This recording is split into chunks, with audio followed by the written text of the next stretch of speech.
Mahfud MD kantongi bukti percakapan hingga bukti perintah korupsi. Johnny G. Plate apakah tidak akan lolos? Saya sudah pastikan Kejaksaan Agung ini ada politiknya, enggak. Justru saya bilang ya sudah, kalau memang dua alat bukti terpenuhi, jadi tingkatkan menjadi status tersangka. Karena kalau sudah memenuhi syarat kok tidak diangkat dengan alasan kondusivitas politik, maka itu salah. Mari kita berpikir positif saja. Ini tidak mengarah ke partai, tapi tindak pidana dugaan tindak pidana korupsi yang nanti bisa dinilai secara terbuka di pengadilan. Nah, ini menurut saya pasti akan sangat seru sekali ya untuk hari-hari ke depan atau minggu-minggu ke depan, karena pasti akan ada temuan-temuan. Apalagi juga Presiden Joko Widodo yaitu menunjuk Menko Polhukam Mahfud MD sebagai PLT Kemenkominfo. Ini merupakan suatu rencana yang sangat keren sekali dari Presiden Joko Widodo dalam mengungkap kasus-kasus BTS 4G ini, karena memang kerugian negara itu mencapai 8 triliun. Untuk membuktikan seseorang korupsi atau tidak, apalagi itu setingkat menteri, itu nggak mudah. Kejaksaan Agung pasti nggak gegabah seenaknya saja, karena itu bisa jadi bumerang untuk mereka. Untuk menjadikan seseorang tersangka korupsi, dibutuhkanlah minimal 2 alat bukti yang kuat, berupa keterangan saksi dan dokumen-dokumen yang membuktikan bahwa memang terjadi korupsi. Jadi nggak sembarangan aja nangkep orang karena korupsi, hanya karena berbeda dukungan. Korupsi ya korupsi, nggak perlu dibela mati-matian. Ya, Menko Polhukam Mahfud MD menegaskan akan mencermati dan mengawal kasus korupsi dari mantan Menkominfo Johnny G. Plate. Ia pun mengaku akan mengungkapkan bukti-bukti korupsi proyek BTS oleh Plate yang mencapai lebih dari 8 triliun rupiah. Mahfud menyebut bukti percakapan sampai bukti perintah dari Plate akan diungkapkan di muka persidangan. Hal itu diungkapkan Mahfud saat di Hotel Bidakara, Jakarta Selatan pada Kamis 8 Mei 2023. Menko Polhukam itu mengaku sudah mengetahui kasus tersebut sejak lama. Ia pun lantas berkoordinasi dengan Kejaksaan Agung untuk menindak kasus ini. Mahfud juga bekerja sama dengan PPATK dan BPKP untuk mengumpulkan bukti korupsi itu. Oleh sebab itulah ia menyebut bukti-bukti terkait korupsi yang diduga dilakukan Johnny G. Plate akan dibuka di persidangan. Bukti tersebut diantaranya adalah bukti percakapan hingga bukti perintah. Oh iya, sudah tahu, pastilah. PPATK kan, kemudian BPKP, bukti percakapan, bukti perintah dan sebagainya nanti akan dibuka di pengadilan, kata Mahfud di sela-sela acara di Hotel Bidakara, Jakarta Selatan pada Kamis 18 Mei 2023. Lebih lanjut, Mahfud MD mengatakan bahwa pengusutan perkara dugaan tindak pidana korupsi ini sudah dimulai sejak tahun 2020.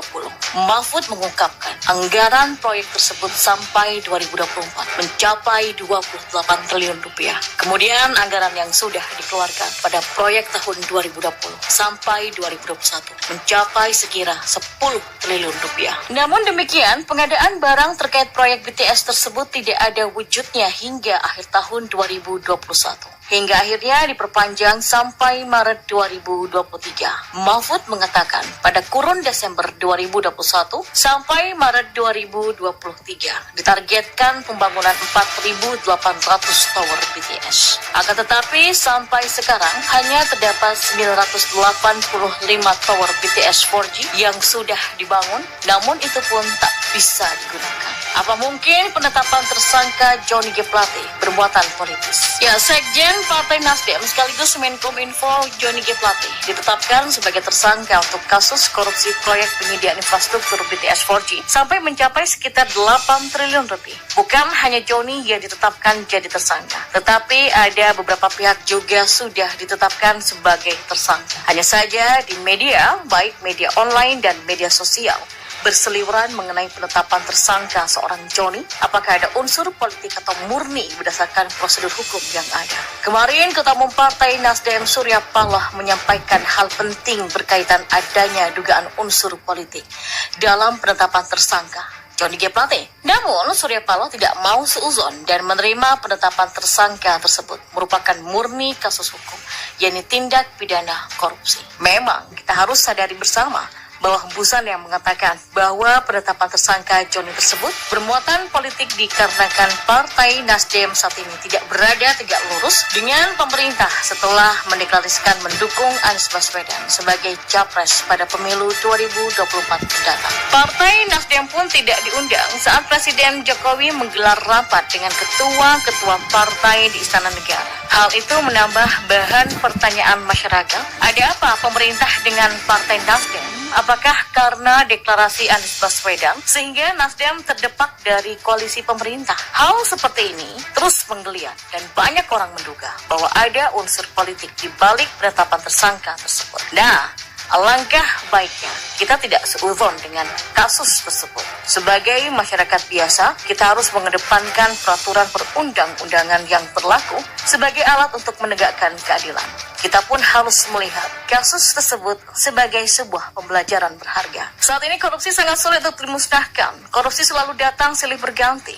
Jadi, patut diperhatikan secara serius, terutama pejabat negara dan daerah untuk menolak segala godaan korupsi. Saat ini godaan korupsi bisa datang dari penjuru mana saja, sehingga kita harus mau untuk menolak korupsi dan segala bentuk-bentuknya. Tidak ada cara lain untuk memusnahkan korupsi bila tidak berasal dari diri kita sendiri, organisasi, dan orang-orang sekitar kita. Jadi, kita belajar menolak korupsi, sedangkan organisasi memberikan pendidikan korupsi usia dini, dan kita juga semangat dalam mempraktekkan penolakan korupsi dalam kehidupan kita sekarang. Sudah layak dan sepantasnya kita memberikan perhatian serius terhadap kasus ini.